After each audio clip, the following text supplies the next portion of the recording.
جب انسان اپنے کاروبار کے لیے بازار میں جائے تو اس وقت تھوڑے تھوڑے وقفے سے اللہ تعالیٰ کا ذکر کرنا بہت اجر و ثواب کا کام ہے۔ حدیث میں ہے کہ جس جگہ لوگ اللہ تعالیٰ کی یاد سے غافل ہوں وہاں اللہ تعالیٰ کو یاد کرنا ایسا ہے جیسے جہاز سے پیٹھ موڑ کر بھاگتے ہوئے انسانوں کے درمیان کوئی شخص ثابت قدم رہے۔ حضرت ابو قلابہ رضی اللہ تعالیٰ عنہ مشہور تابعین میں سے ہیں۔ وہ فرماتے ہیں کہ ایک مرتبہ بازار میں دو آدمیوں کی ملاقات ہوئی۔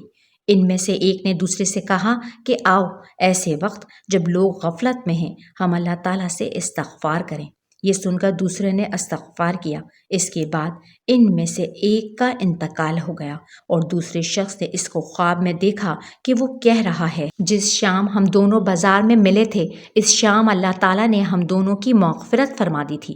یوں تو بازار میں جس ذکر کی بھی توفیق ہو جائے خیر ہی خیر ہے، لیکن خاص طور پر بعض اذکار کی فضیلت حدیث میں آئی ہے۔ حضرت عمر رضی اللہ تعالیٰ عنہ نے آپ صلی اللہ علیہ وآلہ وسلم سے یہ الفاظ روایت کیے ہیں: لا الہ الا اللہ وحدہ لا شریک لہ لہ الملک ولہ الحمد یحیی ویمیت وہو حی لا یموت بیدہ الخیر وہو علی کل شیء قدیر۔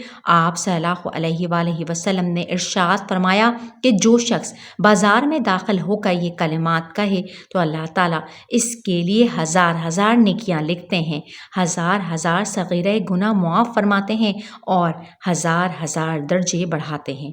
ان کلمات کو خاص طور پر یاد کر لینا چاہیے اور بازار میں رہنے کے دوران ان کو بار بار پڑھتے رہنا چاہیے۔